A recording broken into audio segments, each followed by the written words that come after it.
लोकमान्य संस्था समूहाचे किंवा वैद्यकीय क्षेत्रातील संस्थांचे प्रमुख डॉक्टर बी.के. यादव यांचा 68वा बरोबर आहे 68वा वाढदिवस आणि डॉक्टर इंद्रजित आणि डॉक्टर पूर्वा यादव यांच्या माध्यमातून आज योग दिनाच्या पार्श्वभूमीवर आयोजित केलेलं मोफत रोग निदान आणि आरोग्य तपासणी शिबिराच्या या उद्घाटन समारंभासाठी उपस्थित असलेले डॉक्टर वाघमारे साहेब,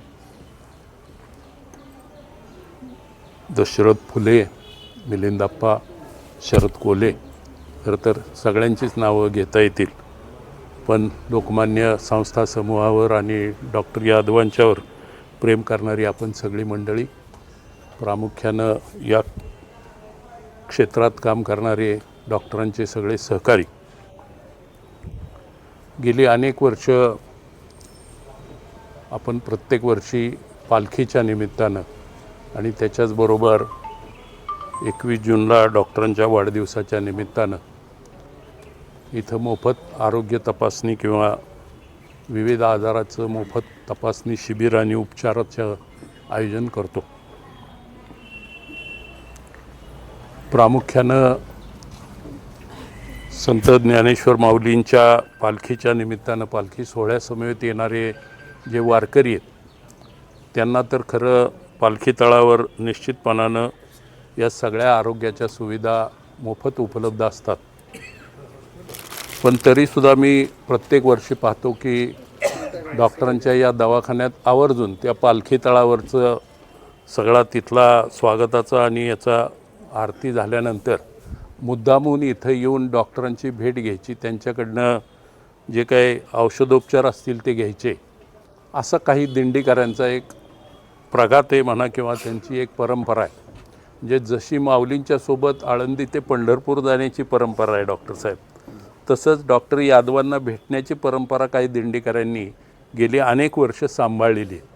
संध्याकाळी जर आपण इथं आलो तिथली दिंडीची किंवा पालखी तळावरची आरती झाल्यानंतर तर हमखास ती विदर्भ आणि प्रामुख्यानं पुणे जिल्ह्यातली काही मंडळी हक्कानं इथे येतात, त्यांना काही आजाराच्या त्यांच्या आरोग्याच्या समस्या असतील ते सांगतात, त्यांच्याकडनं उपचार घेतात आणि प्रामुख्यानं त्यांच्या शुभेच्छा घेऊन पुढच्या पंढरपूरच्या वारीला ते इथून प्रस्थान ठेवतात. म्हणजे गेली अनेक वर्ष ज्यावेळा लोकांच्या आरोग्याची काळजी डॉक्टर घेत आहेत त्यावेळा त्याच्याकडं व्यवसाय म्हणून बघण्यापेक्षा सातत्यानं त्या लोकांना आपल्याला योग्य पद्धतीनं औषधोपचार कसे करता येतील, त्यांचं आरोग्य उत्तम कसं ठेवता येईल, त्यांना त्याच्यासाठी मार्गदर्शन कसं करता येईल, याच्यासाठी गेले अनेक वर्ष डॉक्टर बी.के. यादवांनी प्रयत्न केलेत आणि ते सातत्य त्यांनी टिकवलेलं आहे. त्या पार्श्वभूमीवर आज डॉक्टर इंद्रजित आणि डॉक्टर पूर्वा यांनी पुण्यातून इथं येऊन या शिबिराचं आयोजन केलं आहे. म्हणजे कदाचित डॉक्टरांची ती परंपरा इथून पुढच्या काळात जपण्याचं त्यांचं उद्देश असावा आणि निश्चितपणानं त्याच्यातून तुम्हाला एक वेगळं समाधान निश्चित मिळेल. पुण्यात हे सगळं करत असताना तिथं एक साखळी आहे किंवा एक यंत्रणा आहे, त्याच्यामध्ये तुम्हाला त्या चाकोरीच्या बाहेर जाता येत नाही. सकाळी तुमचा दवाखान्याची वेळ, OPDची वेळ, तुमच्या ज्या काही तिथल्या नियमित कामकाज असेल त्याच्या वेळा, हे सगळं सांभाळताना तिथं मोफत किंवा कुणाशी बोलणं, त्याला काही वेगळं सांगणं, त्याच्याशी संवाद साधणं, ह्याला फारसा वेळ मिळत नाही. पण निश्चितपणानं दरवर्षी 21 जूनला जर तुम्ही इथं आलात तर हे सगळं समाधान तुम्हाला निश्चितपणानं मिळेल आणि त्याच्यातून पुढच्या वर्षभराची जी प्रेरणा आहे त्या कामाची ती निश्चितपणानं उत्तम पद्धतीनं मिळेल. आणि म्हणून या आजच्या शिबिरासाठी तुम्ही दोघंही इथं आलात, या उपक्रमात सहभागी झालात, हे आम्हा फलटणकरांचं सद्भाग्य आहे. पुण्यातल्या मंडळींना इथं येऊन एक दिवस काढणं आणि वेळ देणं हे शक्य नाही, हे मला माहिती आहे. मी सातत्यानं पुण्यातल्या अनेक डॉक्टरांच्या संपर्कात आहे आणि त्यांची ती सातत्यानं धावपळ पाहिल्यानंतर ते त्याच्यातून वेळ काढत असतील असं नाही. म्हणजे ग्रामीण भागातला डॉक्टर सातत्यानं लोकांशी संपर्कात असतो, लोकांशी संवाद त्याचा चालू असतो आणि त्याची नेमकी सुखदुःख काय आहेत, केवळ वैद्यकीयच नव्हे तर त्याची आर्थिक सुखदुःख असतील, त्याच्या शेतीची सुखदुःख असतील, त्याच्या कुटुंबातली सुखदुःख असतील, त्या सगळ्याशी डॉक्टर यादव जसे जोडले गेलेले तसं तुम्ही जोडलं जावं अशी या निमित्तानं निश्चितपणानं मी अपेक्षा व्यक्त केली तर ती चुकीची होणार नाही. आजच्या शिबिराच्या माध्यमातून निश्चितपणानं तुमच्या मनामध्ये तो विचार हे स्पष्ट झाले आणि तुम्ही ते पूर्ण कराल अशी अपेक्षा व्यक्त करतो. तुम्हाला मुद्दाम ग्रामीण भागातल्या डॉक्टरांच्या संबंधी सांगायचं झालं तर जसं डॉक्टर यादव इथं काम करतायत तसंच आमचे डॉक्टर वाघमारे साहेबसुद्धा इथून गडचिरोलीला जातात आणि गडचिरोलीला तिथं जे 17-18 डॉक्टरांचा एक ग्रुप आहे ते सगळे तिथं जाऊन त्या तिथं येणाऱ्या रुग्णांच्यावरती किती एक आठवड्यावर असतं ना 3 दिवस साधारणपणे 3 दिवसाचं शिबिर तिथं आयोजित करतात. त्या सगळ्या रुग्णांना पाहिजे त्या सगळ्या सुविधा अगदी ऑपरेशन सकट मोफत देतात आणि तिथल्या रुग्णांना एक वेगळा दिलासा देण्याचं काम तेही करतात. म्हणजे ग्रामीण भागातला डॉक्टर आणि पुण्यातला डॉक्टर याच्यातला फरक मी एवढ्यासाठी सांगतो आहे की तुमची नाळ ही सातत्यानं ग्रामीण भागाशी जोडलेली आहे. पुण्यात जरी असला तरी आपलं वेगळेपण तिथं आपण जपावं, ते निश्चितपणानं तुम्हाला उपयुक्त ठरेल अशा प्रकारच्या शुभेच्छा देतो. निश्चितपणानं या शिबिराच्या माध्यमातून फलटण शहर आणि तालुक्याच्या ग्रामीण भागातून येणाऱ्या रुग्णांना उत्तम प्रकारच्या वैद्यकीय सुविधा, विशेषतः पोटाचे जे आजार आहेत त्याच्या संबंधीचे उपचार डॉक्टर इंद्रजित करणार आहेत आणि त्याच्याचबरोबर स्त्रियांच्या संबंधीचे जे आजार आहेत त्यांच्या ज्या काही सातत्यानं तक्रारी असतात त्या सगळ्या तक्रारीसंबंधी डॉक्टर सौ यादव तुम्हाला मार्गदर्शन करतील, उपचार करतील आणि निश्चितपणानं आमच्या डॉक्टर BK यादव आणि डॉक्टर सौ यादव यांनी चालू ठेवलेली ही परंपरा इथून पुढच्या काळात अखंडित सुरू राहील याची ग्वाही तुम्हाला देतो. या शिबिरासाठी शुभेच्छा देतो आणि थांबतो. आजच्या या योग दिनानिमित्त Lokmanya nursing home, Lokmanya medical फाउंडेशनच्या वतीनं आजच्या ह्या कार्यक्रमासाठी उपस्थित असलेले आमचे आणि आपल्या सर्वांचेच जिल्हा पत्रकार संघाचे अध्यक्ष आमचे मेहता साहेब, आमच्या फलटण मेडिकल असोसिएशनचे अध्यक्ष आमचे डॉक्टर वाघमारे, आमचे सामाजिक कार्यकर्ते जे धडाडीने सगळ्याच सामाजिक उपक्रमामध्ये पुढे असतात ते आमचे फुले साहेब, या सगळ्या संस्थेचे सर्व आणि फलटणचं भूषण म्हणायला हरकत नाही ते आमचे मित्र डॉक्टर BK यादव. आज योग दिनानिमित्त त्यांचे जे चिरंजीव आहेत इंद्रजित, त्यांनी MBBS नंतर गॅस्ट्रोस पोटाच्या विकाराचे आणि लिव्हरच्या आजाराचे आणि पोटाचे सर्वच आजारांच्या जे तज्ज्ञ डिग्री घेऊन जो आज फलटणमध्ये आज प्रॅक्टिस चालू करणार आहे आणि आजच्या निमित्तानं जे शिबिर घेतलेलं आहे त्या शिबिरामध्ये गॅस्ट्रोस्कोपी म्हणा आणि काही तपासण्या ज्या काय असतील त्या सगळ्या मोफत केल्या जातील आणि त्याचा हा रुग्णांनी या योग दिनानिमित्त लाभ घ्यावा असं मी आवाहन करतो. आणि खरं तर तो इतक्या चांगल्या पद्धतीनं काम करणार इथनं पुढं गॅस्ट्रोस्कोपीसाठी आणि इतर काही गोष्टीसाठी लोकांना बारामतीला किंवा पुण्याला जावं लागणार नाही. कोलोनोस्कोपी म्हणतात, आतड्याच्या तपासण्या म्हणतो आपण त्याला, की संडासच्या मार्गामार्फत आपण दुर्बिणीतनं काही आजार निदान केले जातात आणि काही वरून आजार निदान केले जातात, त्याला गॅस्ट्रोस्कोपी म्हणतात आणि कोलोनोस्कोपी म्हणतात किंवा सिस्टोस्कोपी म्हणतात. अशा सगळ्याच स्कोपीज हा आमचा इंद्रजित इथं करणार आहे आणि इथं तो आपल्या फलटणची सेवा करण्यासाठी मुंबई पुन्हा सोडून तो इथं आलेला आहे. खरं तर त्याचं टाळ्याच्या गजरात आपण सर्वांनी स्वागत केलं पाहिजे. त्यांच्याबरोबर त्यांच्या ज्या सौ आहेत त्यांनी आपल्या गायनेकॉलॉजीच्या विभागामध्ये पूर्वा म्हणून आहेत डॉक्टर पूर्वा, त्यांनी तज्ज्ञ डिग्रीज घेऊन आपल्या इथं सेवेसाठी रुजू होणार आहेत. त्यांचंसुद्धा आपण टाळ्याच्या गजरात या योग दिनामध्ये स्वागत करावं आणि आपण त्यांना या योग दिनानिमित्त आपल्या फलटणच्या या पोटाच्या आजारांचे विकार आणि स्त्रियांच्या बाबतीतले जे विकार आहेत त्या निश्चितपणे चांगल्या पद्धतीने सोडवतील आणि त्यांच्याबरोबर आम्ही त्यांना नेहमीच सहकार्य करू. आमच्या इथं व्यासपीठावर असणारे सगळेच मंडळी, तज्ज्ञ मंडळी, जे सामाजिक कार्यकर्ते आहेत, आमचे मेहता साहेब आहेत, वाघमारे साहेब आहेत, सगळेच आणि समोर बसलेले सर्व सामाजिक क्षेत्रातले सर्व तेही चांगल्या प्रकारे त्यांना मार्गदर्शन करतील आणि त्यांच्या हातून रुग्णांची आयुष्यभर सेवा घडावी हीच परमेश्वर चरणी प्रार्थना करतो आणि इथंच थांबतो. जय हिंद, जय महाराष्ट्र. 21 जून योग दिन, वर्षातला सर्वात मोठा दिवस. या दिवसाच्या औचित्य साधून दरवर्षी आपण अनेक उपक्रम करत असतो. गेल्या वर्षी आपण वृक्षारोपण केलं होतं, शिबिर घेतलं होतं. एक त्यानिमित्ताने एखादी नवीन संकल्प आपण सोडत असतो आणि ते आपण आजपर्यंत करत आलेलो आहोत. आता मेहता साहेबांनी या ठिकाणी सांगितलं, माझ्या सर्वच उपक्रमाला मेहता साहेब नुसता फोन गेला तरी उपस्थित असतात, त्याबद्दल त्यांना मी प्रथम धन्यवाद देतो. आज आपल्या या शिबिराचं उद्घाटन ज्यांच्या हस्ते झाले ते डॉक्टर संपतराव वाघमारे.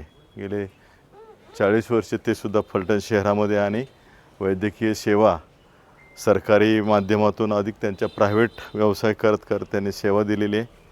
या ठिकाणी आपले सामाजिक कार्यकर्ते की ज्यांनी गेले माझ्याबरोबरच त्यांनी सामाजिक क्षेत्रात भरपूर काम केलं ते आमचे दशरथराव फुले.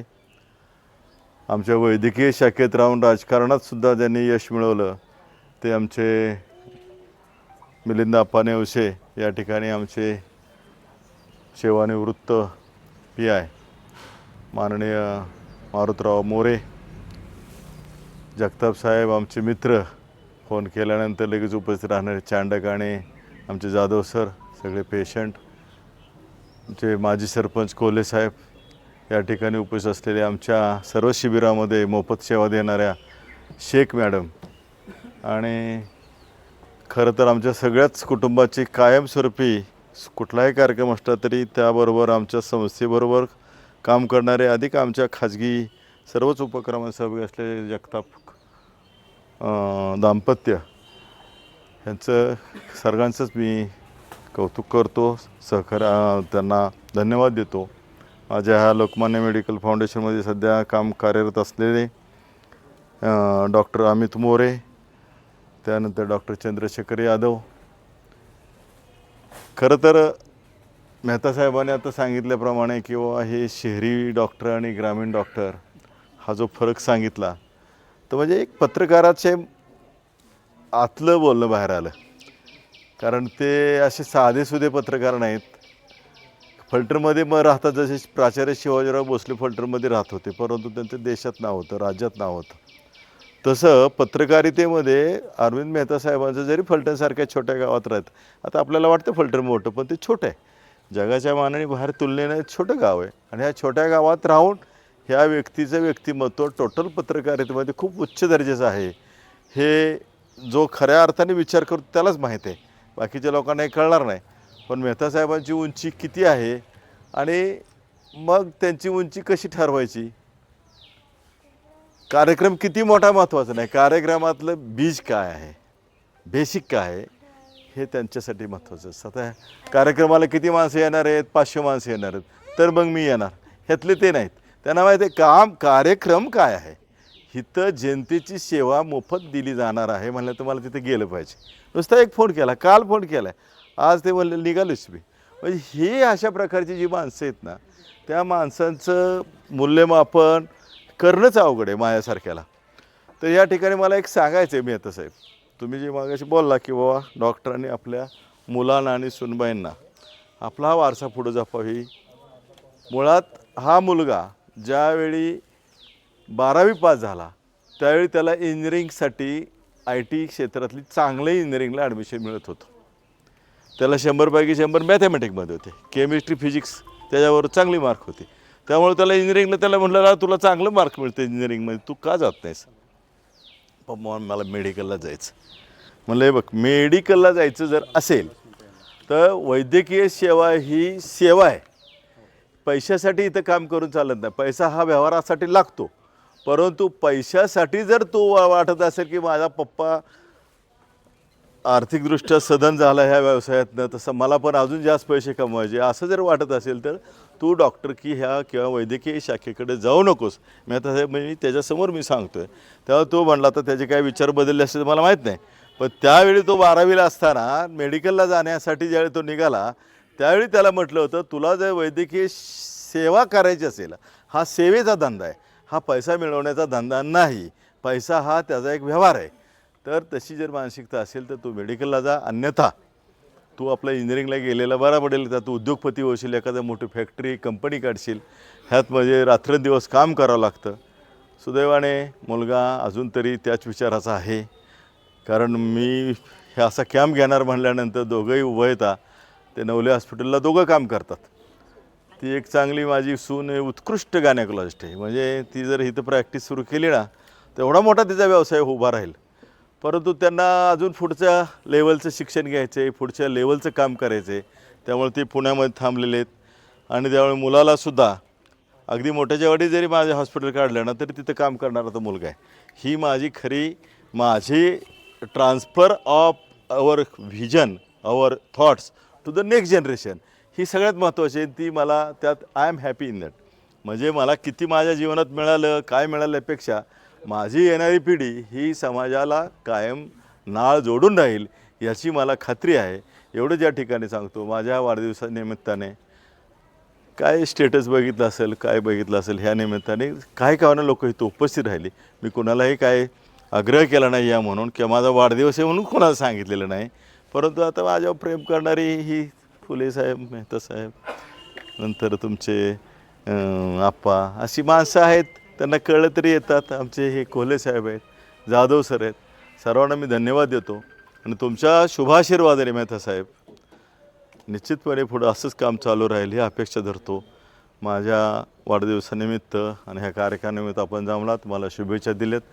आमचे बंधू इथं एक आलेले आहेत, आमचे रामदास यादव, तेही कायम आमच्या सगळ्या कार्यक्रमात सहभागी होतात.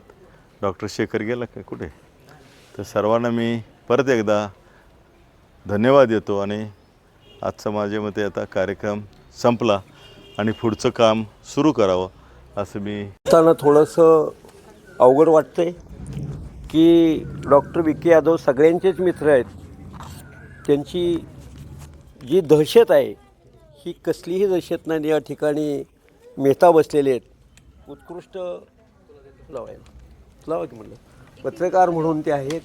आणि या ठिकाणी आमचे जगताप मॅनेजर आहेत. अत्यंत चांगल्या प्रकारचं व्यवस्थापन. सरांनी मुलगा हेरला, मॅनेजर केला आणि मोठा झाला आणि मोठं महत्त्वाचं काम करतायत. जागतिक योगा दिनानिमित्तानं डॉक्टर GT पोळ साहेबांची तब्येत इतकी ठीक आहे की 24 तास ते हसत असतात.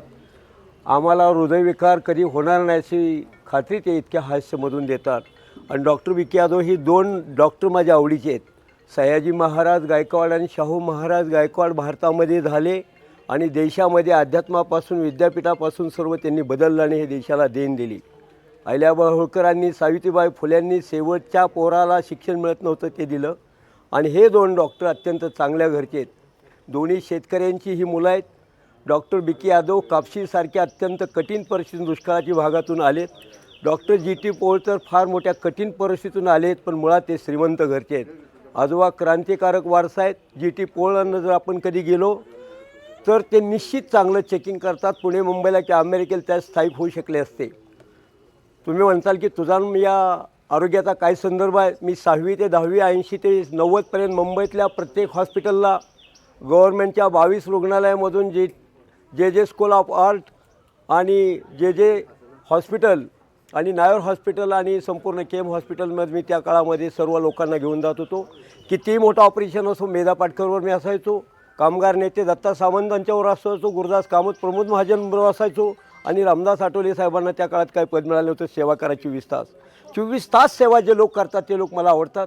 या ठिकाणी दशरथराव फुले 24 तास सेवा करतात. त्यांना बाबासाहेब आंबेडकर पुरस्कार मिळाला. मेहता साहेब आपण नवीन पिढी घडवली. आता या ठिकाणचे चांगले पत्रकार मंडळी आहेत. चव्हाण साहेब या ठिकाणी अतिशय चांगलं काम करतायत. आप्पा चांगलं काम करतायत. बरं वाटत नसलं तरी आपली घरादाराला सुख विसरून योगा दिनाच्या निमित्ताने या ठिकाणी आपण आलेले सर्वजण. डॉक्टर विकी यादव माझे मित्र आहेत.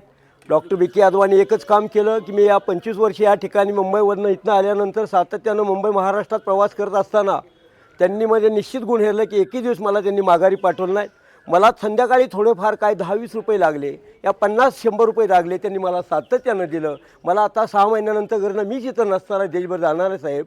आणि GT पोळांनी तर रात्रीच्या 12 वाजता मला पैसे दिलं. हे महत्त्वाचं माझ्यासाठी महत्त्वाचं योगदान आहे. या ठिकाणी आप्पांनी मला त्या संपूर्ण योगदानमध्ये संपूर्ण सांगितलं अन्नाजवळ निवांत राहा.